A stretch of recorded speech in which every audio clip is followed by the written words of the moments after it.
Warning! Kinda Murdery contains adult themes, explicit language, and descriptions of violence. It is not suitable for anyone, and we recommend you stop listening now.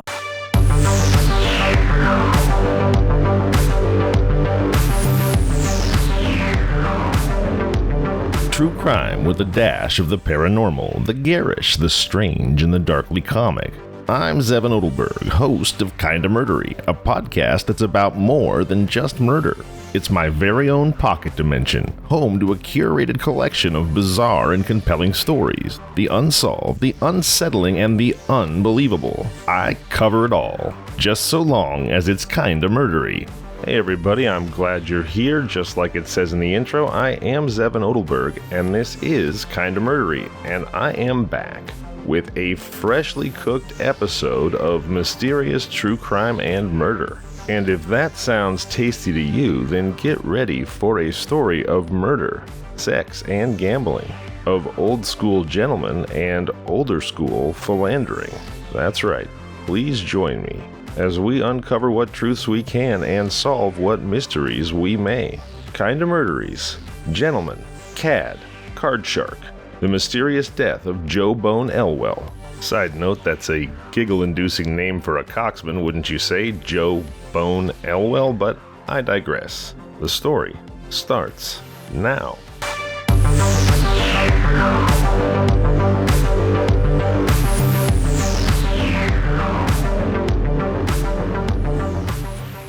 The location is the four-story granite house at number 244 West 70th Street in the city of New York.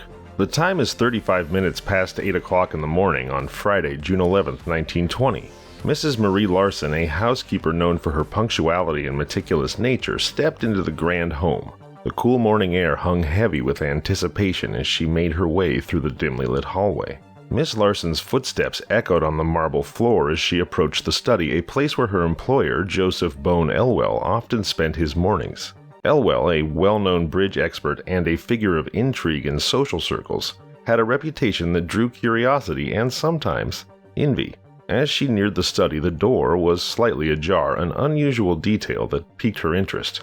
Pushing the door open, Marie's eyes were met with a scene she would never forget. There, slumped in his chair, was Joseph Bowne Elwell. His usually composed demeanor was replaced by a haunting stillness. A single bullet wound, precise and deadly, marred the center of his forehead. Blood had pooled around the wound, seeping into the intricate patterns of the Persian rug below. The room was eerily quiet, the silence only broken by the faint tick of the grandfather clock in the corner. The ornate decorations and lavish furnishings seemed out of place with the stark reality of the violent act that had taken place. Marie Larsen stood frozen, her mind racing to comprehend the horror before her. You see, Joseph Bowne Elwell was no ordinary man. At 44, he had climbed the social ladder, amassing a fortune that would make most men green with envy.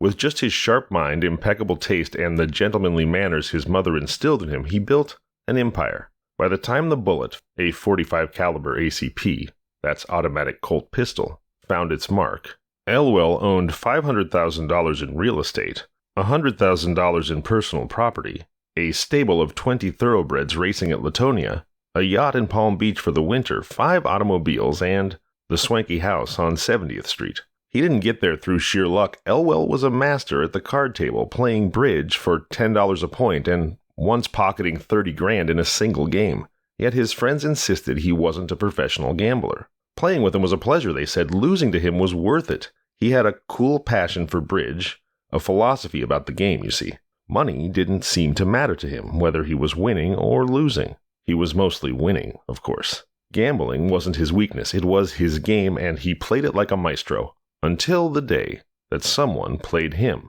But Elwell did have a weakness, one that devoured his time and thoughts to a near obsessive degree. To the distinguished men who knew him, he was a man of honor, meticulous about social conventions, generous and considerate. His nod of agreement was as binding as a signed contract. But to the countless beautiful women in his orbit, Elwell was a different beast. And beast was perhaps appropriate. He was a relentless womanizer, a heartless player who took full advantage of their vulnerabilities without a hint of remorse. He handled women also like a maestro conducting an orchestra, bending them to his will with every glance and word. Elwell's charm was his weapon, his allure a double-edged sword. His prowess at the card table was matched only by his skill in seduction, where the stakes were even higher, and the consequences, as we will see, far more dangerous. Elwell lived a strange life in that 70th Street house. It was big, decked out with top-notch furnishings, but he didn't have a butler, a cook, or a maid. Instead, he had William Barnes, a secretary who did a bit of everything, and Rhodes, his chauffeur. Both lived elsewhere. Every morning, Mrs. Larsen, the butcher's wife, would come by to make his breakfast. If he had a lady over, she'd make a second breakfast and clean up the house. People started to talk. In a time when wealthy men threw lavish parties, Elwell's need for privacy was peculiar. It hinted at something deeper, something unusual. What does he do every night when he goes home to that silent house and takes off his tailcoat and white tie, they wondered. His chauffeur Rhodes, his secretary Barnes, and another former chauffeur spilled the beans to the newspaper reporters. Their stories all boiled down to one key point. During the 4 years I worked for him, he had more than 50 women.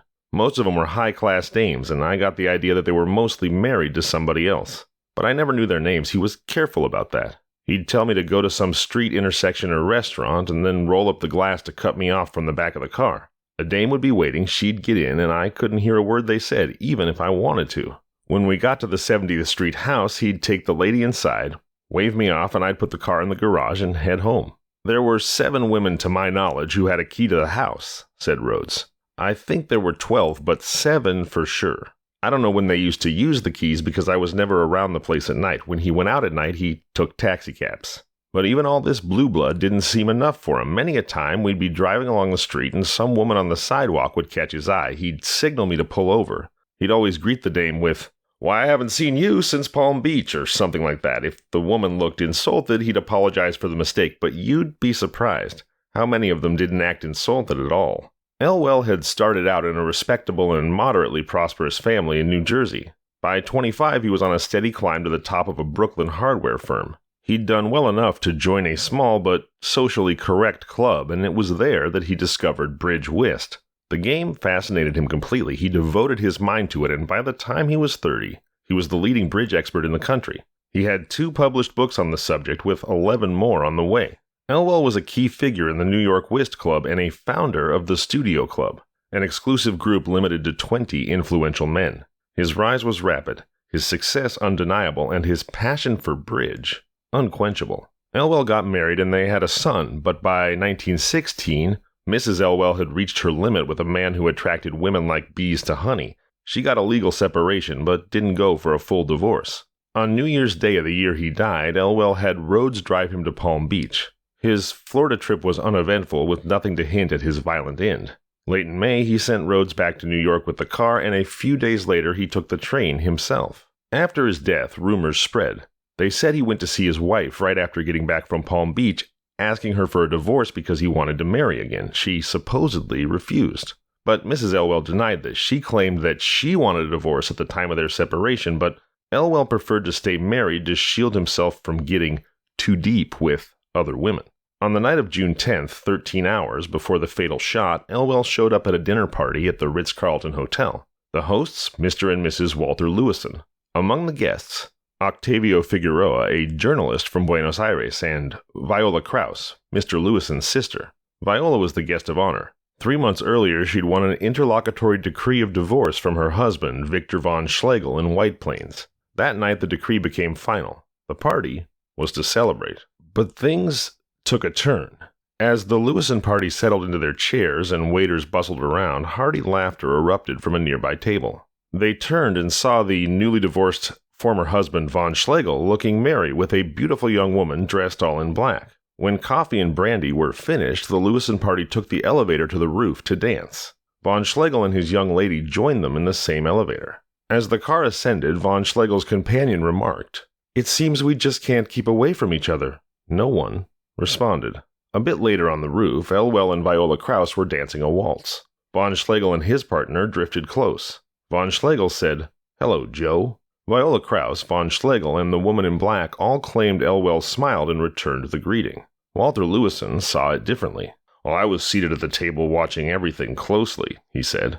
When Von spoke, Elwell's face didn't change, and he didn't acknowledge the greeting.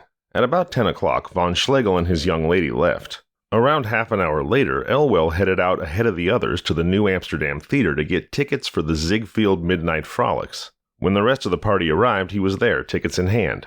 They all danced, sipped champagne, and enjoyed the floor show until about 1:30 in the morning. Given what happened later, there was likely some misunderstanding within the group during this time. When they decided to call it a night and came down from the New Amsterdam roof, Elwell announced that he would walk home alone. He saw the others into a taxicab and headed west on 42nd Street toward 8th Avenue. Nobody knows how he spent the next hour. The telephone records from Columbia Station showed 2 calls from the Elwell house, one at 1:45 and another at 2:04 a.m. Viola Krause called him at 2:30, found him at home, and tried to mend whatever had gone wrong that evening. Elwell tried to reach his former racing partner, W.H. Pendleton, in Cedarhurst, Long Island. The operator said she rang for some time but got no answer. It should be noted that Pendleton was at home. The telephone was right by his bed. He claimed it never rang at all. A New York Times reporter, desperate for news and constantly misled by the district attorney's office, blew this episode out of proportion. With elaborate innuendo, he predicted Pendleton's arrest within 24 hours. It was absurd. Pendleton was a steady family man. He'd sold his share of the stable to Elwell. I just couldn't keep up with Joe or go out with him. His pace was too fast for me. We'd lost touch, but I'll testify he was a man of honor in his dealings, and I admired him and respected him. It was a sweltering night. At 3:45 a.m., Johnny Isdale, chief engineer of a cargo steamer, woke up in the house 2 doors down from Elwell's. The loud popping exhaust of a racing car had disturbed his restless sleep. He got up and went to the window and saw the car stop in front of Elwell's house. "I didn't see anybody get out," he said, "and I didn't see anybody get in. I don't know the color or the make of the car." About 5 minutes later, it drove off, still popping that damn exhaust. By 6:30 that morning, Henry Otten, a delivery driver, left a quart of milk in the vestibule of number 244. The glass-paneled entrance door was closed as usual, but the double-wide storm doors were wide open. At 7:20 a.m., the postman arrived, saw the milk, and dropped off 4 or 5 letters on the tiled floor. He rang the bell twice, as he always did. Later, he couldn't recall if he'd closed the storm doors behind him as he left. At 8:30, Mrs. Larsen showed up. The storm doors were shut, and the latch had caught, so she used her key, the same key that opened both the storm doors and the door beyond the vestibule. The milk was still there, where Otten had left it. She didn't see any letters. Mrs. Larsen ran screaming out the front door, her cries catching the attention of Patrolman Henry Singer at his traffic post on the corner. Singer hurried to the house, but quickly ran back into the street to find Otten, the milkman who was making his rounds. Together, they found Elwell slumped in his chair. As they tried to move him, Singer suddenly realized, "Hey, wait a minute, this guy's been shot." Otten looked closer and saw it was true. They gently put Elwell back into the chair as they'd found him. Singer called headquarters, and then they searched for a pistol, but none was found. Elwell was taken in an ambulance to Bellevue. He died 2 hours later without ever regaining consciousness. By the time he took his last breath, the house on 70th Street was crawling with detectives, led by Captain Arthur Casey of the Homicide Squad. The next day, Assistant District Attorney John F. Joyce joined the case. The reception room was small. 2 upholstered chairs, a small table, and 3 pictures on the wall. Elwell's chair was against the wall in its usual spot. No signs of struggle, except the second chair had been moved a few feet. It faced Elwell's chair, slightly diagonal, about 6 feet away. Singer and Otten couldn't remember if they moved the chair while trying to make the dying man more comfortable. The bullet had ripped straight through Elwell's head and lodged itself in the plaster, 4 inches above the back of the chair. During those first tense minutes, Singer found an empty .45 caliber shell on the floor. It had been ejected from an Army-type Colt automatic. The bullet, once dug out of the plaster, matched the shell perfectly. Scattered around Elwell's chair were some letters the postman had delivered that morning, all still sealed. One letter, a routine report from Lloyd Gentry, the trainer at Elwell's racing stable in Kentucky, was opened and bloodstained, lying by his left hand. The other letters, once opened by the police, revealed nothing of importance. Elwell had a preference for custom-made cigarettes, cork tips for himself, gold and rose tips for the ladies. One of his own cigarettes lay half-burned on the carpet beside his chair. On the marble mantelshelf there was another cigarette, a common brand, smoked from the wrong end with the brand name burned away. It was clear that robbery was not the motive. Both basement doors were locked and untouched. The downstairs windows were guarded by ornamental iron grills. In Elwell's bedroom on the 3rd floor, his clothes from the Lewiston party were neatly laid out. On his bed there was $400 in cash and his diamond studs and cufflinks were worth about $7,000. He hadn't slept in the bed unless it had been remade later. The pillow showed indentations where he'd lain for a while on top of the counterpane. Beside the bed, on the floor, was a copy of the Morning Telegraph, a racing paper, and an ashtray filled with custom cigarette butts. In Elwell's bedroom closet, detectives found a pink silk negligee. A small square of the fabric, where the owner's names or initials had been embroidered, was neatly cut away with a knife. This careful detail spoke volumes about Elwell's character. Despite the scores of women who were drawn to him, who threw caution to the wind for a chance, just a chance to be with him, Elwell himself remained a model of discretion. Not a single love letter was found among his belongings. He kept no diaries. Rhodes, Barnes, and Mrs. Larsen all swore they had no idea who these women were. Elwell's secretive nature was his hallmark, and he was meticulous in covering his tracks. The story about the door keys given to special favorites was quickly debunked. The police tracked down a locksmith who had changed the locks on the front door more than 6 months earlier. He'd only made 2 keys, one for Elwell and one for Mrs. Larsen. The estranged Mrs. Elwell had a point to make on this. Joe was many things, but he was no fool. He'd never risked 2 women using their keys on the same night. If he gave out keys, it was to people who'd come and gamble with him. But evidence of gambling parties at Elwell's home was scarce. The police found only a single deck of cards and a desk on the second floor. In a storeroom, they found part of a faro layout. Nothing suggested regular high-stakes games taking place in the house. Elwell's secretary, William Barnes, had a theory. It wasn't a woman who killed him. Even if she could handle a gun that big, when they found him, he'd left his toupee upstairs, the one that covered his bald spot, and his bridge of false teeth were up there too. He'd never sit down with a lady looking like that. Here's how I figure it. He brings some guy home, or maybe lets him in when he rings the bell. Elwell sits down and the guy's facing him, probably holding a gun and making threats. Now, I've seen Joe lose $50,000 in an evening at bridge without batting an eye. He didn't know what it was like to be nervous or scared. He wouldn't have begged or pleaded. He'd have acted like it was all a joke, even if he knew it wasn't. I can see him now reaching for a pile of letters that the postman delivered, opening one and starting to read. He'd probably say something like, "Very well, old chap, if you're determined to shoot me, go ahead. While you're waiting, I'd better go over my mail." And that's when the guy shot him. I figure it was some woman's husband or maybe her brother. Most of the investigation and witness questioning happened right there in the house on 70th Street. For nearly 10 days, it was a hub of activity, with people coming and going and lights burning through the night.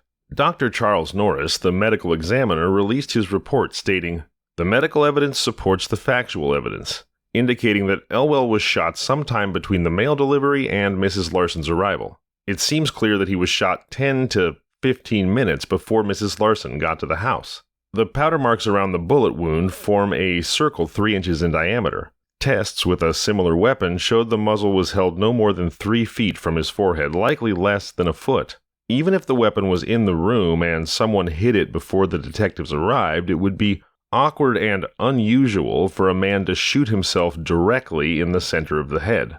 Suicide seems unlikely." The house was a scene of constant motion, detectives piecing together a timeline, scrutinizing every detail. The findings from Dr. Norris only deepened the mystery as they pointed away from suicide and toward murder. At this point, District Attorney Swan, like Elwell, a gentleman of the old school, took personal charge of the inquiry. He allowed 88 Joyce to stay on the case and brought in another assistant named Dooling. Joyce and Dooling immediately started bickering, but given the investigation's overall incompetence, their squabbles seem minor now. A detective made a find in the cellar, a hidden package containing a pink silk nightgown, a pink silk robe, and 2 pink silk slippers. Mrs. Larsen was confronted and finally admitted that she'd taken them out of Elwell's bedroom closet, missing the negligee that was found, and stashed them in the basement before the detectives arrived that fateful morning. "I thought," she explained, "that it wouldn't look nice for them to be found in his bedroom." Swan informed the press that these items belonged to someone they could call Miss Wilson. Then, as Mrs. Larsen's composure cracked further, it came out that Miss Wilson, in air quotes, had shown up at the Elwell house almost at the same time Joe was breathing his last breath in Bellevue Hospital. Mrs. Larsen said she wanted to run upstairs and get her things, but by then the upstairs was full of detectives. I told her I'd hidden the things, and she said, "Isn't this an awful accident?" And I said yes it was, and she went away. At that hour, no newspapers had reported the Elwell shooting. There was no radio. The assumption was that Mrs. Larsen, influenced by her employer's charm, had telephoned the news to Miss Wilson. She denied being paid or bribed to keep it quiet. More than a week passed before persistent reporters forced Swan to admit that Miss Wilson was actually Viola Krause. The district attorney explained his deception. "We are investigating a murder, not the frailties of womankind. I am reluctant to mention any lady's name. Was it not a Prince of Wales of whom his friend said when he was called to testify upon a lady's honor that he lied like a gentleman?" With Viola Krause now deeply entwined in Elwell's life, it was inevitable that her ex-husband, von Schlegel, would catch the attention of the authorities. They questioned him in the Elwell home for nearly 5 hours. Afterwards, Swan gave reporters a summary of the interview. Von Schlegel, American-born and an engineer, had studied at the University of Minnesota and was a partner in a New York firm. He insisted his meeting with Elwell at the Lewison party at the Ritz was purely accidental. He didn't recall the name of his companion that evening, only that she was a girl from Minneapolis who had contacted him when she came to New York. Wow, that's pretty quick to forget the name of your date there. He claimed he dropped the young woman off at her apartment at 10 o'clock right after the Ritz dinner. The next day, business took him to Atlantic City, but car trouble delayed him. Late that night, he took his car to the garage, demanding it be ready by morning. He picked it up around 10 o'clock on June 11th and set out for Atlantic City. At Red Bank, the motor failed again, and he left the car there, continuing to Atlantic City by train. After finishing his business, he spent the night in a boardwalk hotel, then took the train back to Red Bank, retrieved his car, and drove back to New York. Boy, that sounds like a whole bunch of unlikely circumstances at once to me. If I had to guess, I'd say von Schlegel is our killer, probably jealous about Elwell's attentions with his ex-wife, Viola Krause. But then I'm not a police detective or gentlemanly district attorney in New York in 1920, so don't listen to me. Listen to this. Under mounting pressure from the press, D.A. Swan eventually admitted that von Schlegel hadn't truly denied knowing the name of the woman in black. "I concealed her identity on my own initiative," he said. "Enough names have been dragged through the mud in this case." He finally revealed that the girl was Ellie Hope Anderson, the daughter of a prominent Minneapolis merchant. She'd been studying voice and playing the organ in the East for some time. Swan accepted her statement to the press in Minneapolis. She said, "Vaughn took me to my apartment at 10 directly from the Ritz. He didn't come in. I was leaving for home in the morning, but he asked me to come to his apartment for breakfast. I did go there at about 8 o'clock. I left him at about 9 to go to Grand Central for my train." So it sounds like Miss Anderson is providing an alibi for von Schlegel. Reportedly, the entire investigation into this high-profile mysterious death was a perfect storm of competing agendas. And the DA's primary concern wasn't catching a killer so much as making sure that no young woman's reputation was besmirched. Swan's people never gave Captain Arthur Carey much to do beyond running errands. The implication was clear. The police department, necessary but a bit rough around the edges, might cause embarrassment among the high-profile names involved if they were given too much freedom. In point of fact, no one was ever arrested or accused, even, of the murder of Joseph Bowne Elwell, seemingly demonstrating something that most of us already kind of know to be true, which is, if you've got the right friends, you can probably get away with murder. There was a great article on this case, a key source for me, written in 1950 for Esquire magazine by a man named Morris Markey. At the end of his article, he offers a sarcastic take on what really happened with the famed suicide and or murder of Joe Elwell. I found his snarkiness to be in somewhat poor taste, so rather than try to tell you about it, I'm just going to read it to you directly. I believe that Markey is offering this as essentially satire on the buffoonery of the DA's office. Here's what he says. "The lens of time, however, brings these affairs into a clean focus, and a theory clamors from the record. Joseph Elwell did indeed commit suicide. So it is possible to pose a hypothetical question." So here the reporter's basically just saying the official determination was in fact suicide, and so let's talk about that for a moment. And here's his hypothetical. Did Mrs. Larsen walk into the reception room that morning to discover her godlike employer had killed himself? Did she see a pistol on the floor beside him? Did this spellbound woman think at that moment, as she thought later when she decided the pink silk things in Elwell's closet would, quote, not look nice, unquote, did she think that it would be a shameful thing, no less, for the world to know that this paragon of mankind had taken his own life? And did she pick up the pistol and tuck it into her apron, whence it could be taken out again a little later and tucked into a pocketbook and carried away by the end of the dreadful day? It is easy enough to reach the conclusion that the cigarette on the mantel, the one that had been smoked backwards without a brand, was tossed there by Otten, the milkman, who came into the room and was shaken by the sight of a bloody, dying man. And it's easy to see how Joseph Elwell shot himself squarely in the middle of the forehead. As awkward and bizarre as that may seem at first sight, the next time you have an empty .45 automatic around the house, try holding it with both hands at arm's length, and pointing it at your brow, and pressing the trigger with your thumb. Zevin speaking here, please do not do that. Never point a real gun at your own self. Again, this is a reporter's sarcastic take on the situation, attempting to demonstrate just how unlikely the official conclusion was. Try holding it in both hands at arm's length and pointing it at your brow and pressing the trigger with your thumb. Be sure it is empty because it certainly would work. So here Markey's basically saying, this whole suicide thing is utterly preposterous. And really it is. How the authorities could rule suicide by gunshot in absence of there being a gun by the body is just ridiculous. Of course, the supposition that Mrs. Larsen hid it is possible, but that's really the only possibility, and so you'd think you'd have to lean a little harder on Mrs. Larsen. Of course, as we've discussed, the DA's really only concern seemed to be not upsetting society or besmirching young women. He didn't seem to care at all about catching a killer.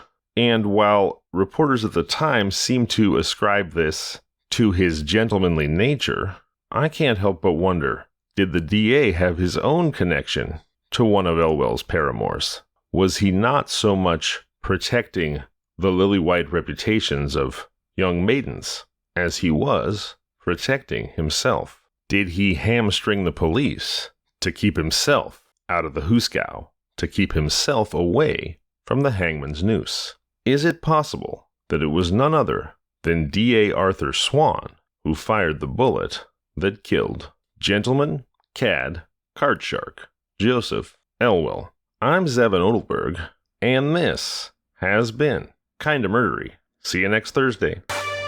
If you like the show, please subscribe, review, and tell your friends. You can find us on social media at Kinda Murdery or email at kindamurdery@gmail.com.